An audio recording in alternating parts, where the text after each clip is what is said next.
اس آیت میں مسئلہ ہے.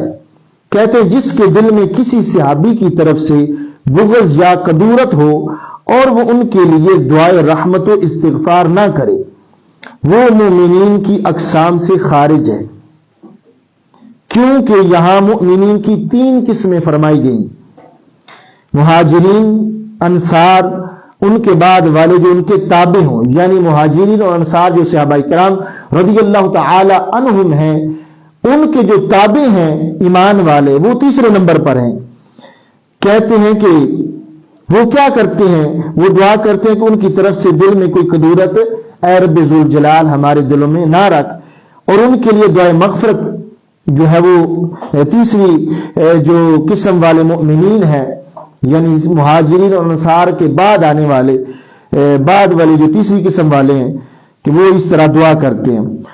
تو انہوں نے لکھا جو صحابہ سے